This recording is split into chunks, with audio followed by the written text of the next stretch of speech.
ANMR ನ್ಯೂಸ್ಗೆ ಸ್ವಾಗತ. ಚಿಂತಾಮಣಿಯ ಹೆಸರಾಂತ ಡೆಕ್ಕನ್ ಆಸ್ಪತ್ರೆ. ನಮ್ಮಲ್ಲಿ ಜನರಲ್ ಮೆಡಿಸಿನ್, ಸಾಮಾನ್ಯ ಶಸ್ತ್ರಚಿಕಿತ್ಸೆ, ಅಡ್ವಾನ್ಸ್ಡ್ ಲ್ಯಾಪ್ರೋಸ್ಕೋಪಿಕ್ ಶಸ್ತ್ರಚಿಕಿತ್ಸೆ, ಗ್ಯಾಸ್ಟ್ರೋಎಂಟರಾಲಜಿ, ಮೂಳೆ ಚಿಕಿತ್ಸೆ, ಪ್ರಸೂತಿ ಮತ್ತು ಸ್ತ್ರೀರೋಗ ಶಾಸ್ತ್ರ, ಮಕ್ಕಳ ಚಿಕಿತ್ಸೆ, ದಂತ ಚಿಕಿತ್ಸೆ, ಕಿವಿ, ಮೂಗು ಮತ್ತು ಗಂಟಲು, ಮೂತ್ರಶಾಸ್ತ್ರ ಚಿಕಿತ್ಸೆ, ನರವಿಜ್ಞಾನ, ನಾಳಿಯ ಮತ್ತು ಎಂಡೋವ್ಯಾಸ್ಕ್ಯುಲರ್, ನೆಫ್ರಾಲಜಿ, ಡಯಾಲಿಸಿಸ್, ಬೌಲ್ ಚಿಕಿತ್ಸೆ, ರೇಡಿಯಾಲಜಿ, ಎಂಡೋಸ್ಕೋಪಿ ಲಭ್ಯ. ಸೌಲಭ್ಯಗಳು: general ward, private ward, twin sharing ward, day care, ತುರ್ತು ward, 3 modular OT, step down ICU, ಜೊತೆಗೆ ಪ್ರಮುಖ ವಿಮಾ ಕಂಪನಿಗಳೊಂದಿಗೆ ನಗದು ರಹಿತ ಸೇವೆ ಲಭ್ಯ. SLN ಚಿತ್ರಮಂದಿರದ ಪುನರಾರಂಭಕ್ಕೆ ಬ್ರೇಕ್ ಹಾಕಿದ ತಾಲೂಕು ಆಡಳಿತ.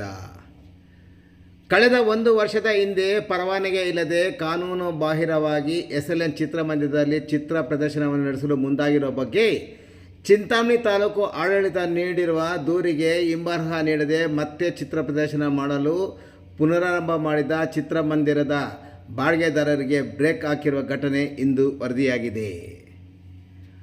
ಪರವಾನಗಿ ಇಲ್ಲದೆ ಹಾಗೂ ಸಾರ್ವಜನಿಕ ಮೂಲಭೂತ ಸೌಕರ್ಯಗಳಿಲ್ಲದೆ ಕಾನೂನು ಬಾಹಿರವಾಗಿ SLN ಚಿತ್ರಮಂದಿರದಲ್ಲಿ ಚಿತ್ರ ಪ್ರದರ್ಶನ ನಡೆಸುತ್ತಿರುವ ಬಗ್ಗೆ ದಲಿತ ಸೇನೆ ಕರ್ನಾಟಕ ರಾಜ್ಯ ಸಮಿತಿರವರು ನೀಡಿರುವ ಮನವಿಯ ಮೇರೆಗೆ ತಹಶೀಲ್ದಾರ್ ಸುದರ್ಶನ್ ಯಾದವ್ ರವರು SLN ಚಿತ್ರಮಂದಿರವನ್ನು ಬಾಡಿಗೆಗೆ ಪಡೆದುಕೊಂಡು ಚಿತ್ರ ಪ್ರದರ್ಶನ ನಡೆಸುತ್ತಿರುವ ವಿಜಯ್ ಕುಮಾರ್ ಎಂಬುವರಿಗೆ ತಿಳುವಳಿಕೆ ಪತ್ರವನ್ನು 2024 ಡಿಸೆಂಬರ್ 12ರಂದು ನೀಡಿ ದಾಖಲೆಗಳ ಮೂಲಕ ಖುದ್ದು ಕಚೇರಿಗೆ ಹಾಜರಾಗುವಂತೆ ಸೂಚಿಸಿದ್ದರು.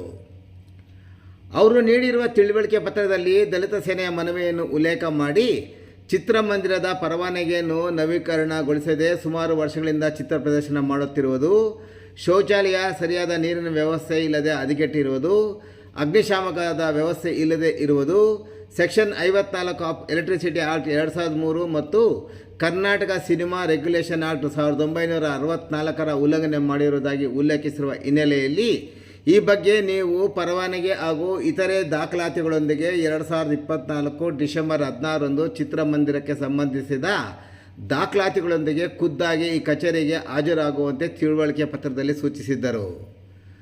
ಆದರೆ ಕಳೆದ 1 ವರ್ಷದಿಂದ ಚಿತ್ರಮಂದಿರಕ್ಕೆ ಬೀಗ ಜಡಿದಿದ್ದ ವಿಜಯ್ ಕುಮಾರ್ ಎಂಬುವರು ಈ ಬಗ್ಗೆ ಜಿಲ್ಲಾ ಗ್ರಾಹಕರ ನ್ಯಾಯಾಲಯಕ್ಕೆ ಮೊರೆ ಹೋಗಿ ಪ್ರಕರಣವನ್ನು ಸಹ ದಾಖಲಿಸಿದ್ದರು. ಜಿಲ್ಲಾ ಗ್ರಾಹಕರ ನ್ಯಾಯಾಲಯದಲ್ಲಿ ದಾಖಲು ಮಾಡಿದ ಪ್ರಕರಣ ಇತ್ತೀಚೆಗಷ್ಟೇ ರದ್ದುಗೊಳಿಸಿದ್ದಾರೆ ಎನ್ನಲಾಗಿದೆ. ಇನ್ನು ಸದರಿ ಪ್ರಕರಣ ನ್ಯಾಯಾಲಯದಲ್ಲಿ ವಿಚಾರಣೆಯ ಹಂತದಲ್ಲಿರುವಾಗಲೇ ಇಂದು ವಿಜಯ್ ಕುಮಾರ್ ಅವರು ನ್ಯಾಯಾಲಯದಲ್ಲಿ ಚಿತ್ರ ಪ್ರದರ್ಶನ ನಡೆಸಲು ಚಿಂತಾಮಣಿ ನ್ಯಾಯಾಲಯ ಆದೇಶ ನೀಡಿದೆ ಎಂದು ಕೆಲವರ ಮುಖಾಂತರ ಶುಕ್ರವಾರ ಬೆಳಗ್ಗೆ ಚಿತ್ರಮಂದಿರಕ್ಕೆ ಕಳಿಸಿದ್ದಲ್ಲದೆ ಚಿತ್ರಮಂದಿರದಲ್ಲಿ ಪೂಜೆ ಸಲ್ಲಿಸಿ ಚಿತ್ರ ಪ್ರದರ್ಶನ ನಡೆಸಲು ಮುಂದಾಗಿದ್ದರು. ಇನ್ನು ವಿಷಯ ತಿಳಿದು ದಲಿತ ಸೇನೆಯ ಮುಖಂಡರು ತಹಶೀಲ್ದಾರ್ ಸೇರಿದಂತೆ ಸಂಬಂಧಪಟ್ಟ ಅಧಿಕಾರಿಗಳಿಗೆ ಮತ್ತೆ ಲಿಖಿತ ದೂರು ಸಲ್ಲಿಸಿದ್ದಲ್ಲದೆ ಚಿತ್ರಮಂದಿರ ಪ್ರದರ್ಶನ ಮುಂದಾದವರಿಗೆ ಚಿತ್ರಮಂದಿರದಲ್ಲಿ ಚಿತ್ರ ಪ್ರದರ್ಶನ ಮುಂದುವರಿಸುವ ಬಗ್ಗೆ ಜಿಲ್ಲಾಧಿಕಾರಿಗಳ ಆದೇಶ ಮತ್ತು ಚಿತ್ರಮಂದಿರ ಪ್ರದರ್ಶನ ಪರವಾನಗಿ ನವೀಕರಣ ತೋರಿಸಿ ಚಿತ್ರ ಪ್ರದರ್ಶನ ಮುಂದುವರಿಸುವಂತೆ ಕೋರಿದರು. ಅದೇ ವೇಳೆಗೆ ತಹಶೀಲ್ದಾರ್ ಕಚೇರಿ ಅಧಿಕಾರಿಗಳು ಚಿತ್ರಮಂದಿರಕ್ಕೆ ಬಂದು ಚಿತ್ರಮಂದಿರ ಪ್ರದರ್ಶನಕ್ಕೆ ಮುಂದಾದವರಿಗೆ ಕಳೆದ 1 ವರ್ಷದ ಹಿಂದೆ ನೋಟಿಸ್ ನೀಡಿ 3 ದಿನಗಳೊಳಗೆ ದಾಖಲೆಗಳು ಹಾಜರುಪಡಿಸುವಂತೆ ಆದೇಶ ನೀಡಿ 1 ವರ್ಷವಾದರೂ ಕಚೇರಿಯತ್ತ ಮುಖ ಮಾಡಿಲ್ಲ. ನಿಮಗೆ ನ್ಯಾಯಾಲಯದ ಆದೇಶವಿದ್ದರೆ ನಮ್ಮ ಗಮನಕ್ಕೆ ತಂದು ಪುನರಾರಂಭ ಮಾಡಬೇಕು. ಜಿಲ್ಲಾಧಿಕಾರಿಗಳಿಂದ ಪರವಾನಗಿ ನವೀಕರಣ ಇಲ್ಲದೆ ಚಿತ್ರ ಪ್ರದರ್ಶನ ಮಾಡಲಿಕ್ಕೆ ಬರಲ್ಲ ಎಂದು ಹೇಳಿ ಚಿತ್ರ ಪುನರಾರಂಭಕ್ಕೆ ಬ್ರೇಕ್ ಹಾಕಿದ್ದಲ್ಲದೆ ಚಿತ್ರಮಂದಿರವನ್ನು ಬಾಡಿಗೆ ಪಡೆದುಕೊಂಡ ಮಾಲೀಕರು ಕಚೇರಿಗೆ ದಾಖಲೆಗಳು ಸಮೇತ ಬರುವಂತೆ ಸೂಚಿಸಿದರು. ಚಿತ್ರಮಂದಿರವನ್ನು ಬಾಡಿಗೆಗೆ ಪಡೆದುಕೊಂಡ ಮಾಲೀಕರು ಬಾರದ ಹಿನ್ನೆಲೆಯಲ್ಲಿ ಕಚೇರಿ ಅಧಿಕಾರಿಗಳು ಚಿತ್ರಮಂದಿರದ ಗೋಡೆಗೆ ತಿಳುವಳಿಕೆ ನೋಟಿಸನ್ನು ಸಂಜೆ ಅಂಟಿಸಿದ್ದು, ನೋಟಿಸಿನಲ್ಲಿ ಹಲವಾರು ಅಂಶಗಳನ್ನು ನಮೂದಿಸಿ ಕರ್ನಾಟಕ ಚಲನಚಿತ್ರ ಕಾಯ್ದೆ 1976ರ ಅನ್ವಯ ನಿರ್ದಿಷ್ಟ ಅವಧಿಯೊಳಗೆ ನವೀಕರಣ ಅಥವಾ ದುರಸ್ತಿ ಕಾರ್ಯ ಪೂರ್ಣಗೊಳಿಸದೆ ಹಾಗೂ ಮೂಲ ಸೌಕರ್ಯಗಳನ್ನು ಪಾಲಿಸದೆ ಚಿತ್ರ ಪ್ರದರ್ಶನವನ್ನು ನಡೆಸಲು ಮುಂದಾಗಿರುವ ನಿಮ್ಮ ವಿರುದ್ಧ ಏಕೆ ಕಾನೂನು ರೀತಿ ಕ್ರಮ ಕೈಗೊಳ್ಳಬಾರದು ಎಂಬುದರ ಬಗ್ಗೆ ನಿಮ್ಮ ಸಮಜಾಯಿಷೆಯನ್ನು 3 ದಿನಗಳೊಳಗೆ ಕಚೇರಿಗೆ ಸಲ್ಲಿಸತಕ್ಕದ್ದು. ಇಲ್ಲವಾದಲ್ಲಿ ಕಾನೂನು ರೀತಿಯ ಕ್ರಮ ಕೈಗೊಳ್ಳಲಾಗುವುದು ಎಂದು ನೋಟಿಸಿನಲ್ಲಿ ವಿವರಿಸಿದ್ದಾರೆ. ಈಗ ನೀವು ಕೋರ್ಟಲ್ಲಿ ಆರ್ಡರ್ ಆಗಿದೆ ಅಂತ ಹೇಳ್ತೀರಲ್ವಾ, ಕೊಡಿ ನಮಗೆ, ಚೆಕ್ ಮಾಡಿ ಡಿಸಿಗೆ ಬರೀತೀವಿ. ಡಿಸಿ ಅವರು ಏನು ಕೊಡ್ತಾರೆ ನೋಡೋಣ, ಆದೇಶ ಡಿಸಿ ಅವರು ಕೊಟ್ಮೇಲೆ ಮಾಡ್ಕೊಳ್ಳಿ. ನಾನು ಸಿಂಪಲ್ ಆಗಿ ಎಕ್ಸ್ಪ್ಲೇನ್ ಮಾಡ್ತೀನಿ.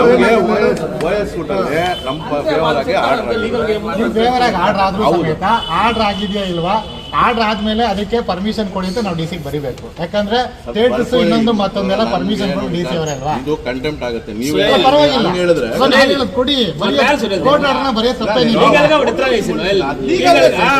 ಕೊಡಿ ಸಾಹೇಬ್ ಇರ್ತಾರೆ, ಕೊಡಿ ಚೆಕ್ ಮಾಡಿ ಕೋರ್ಟ್ ಆರ್ಡರ್ ಆಗಿದೆ ಡಿಸಿ ಬರೀತೀವಿ, ಕೊಡೋಣ, ಮಾಡೋಣ. ಲೀಗಲ್ ಆಗಿದೆ ಅಷ್ಟು ಮಾಡೋಣ, ತಲೆ ಕೆಡಿಸ್ಕೊಬೇಡಿ. ಸರ್ ಇವಾಗ ನಾವು ಕೊಡ್ತೀವಿ. ನಾನು ಕೊಟ್ಟು ಲೀಗಲ್ ಪರ್ಮಿಷನ್ ಫಿಲಂ ಹೇಳಿದ್ದು ಬೇಡ, ಫಿಲಂ ನಡೆಸ್ತಾ ಇಲ್ಲ. ನಾನು ಹೇಳ್ತಾ ಕೇಳಿ, ಇವಾಗ ನಾವು ಫಿಲಂ ಹಾಕಿಲ್ಲ.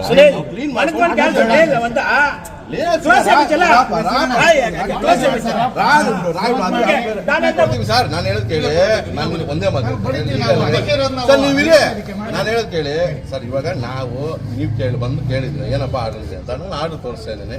ನೀವೇನು ತಹಸೀಲ್ದಾರ್ ಕೊಡಿ ಅಂತ ಹೇಳ್ತೇನೆ, ಕೊಡ್ತೀವಿ. ಇಲ್ಲಿ ಮುಗೀತು ಅಷ್ಟೇ.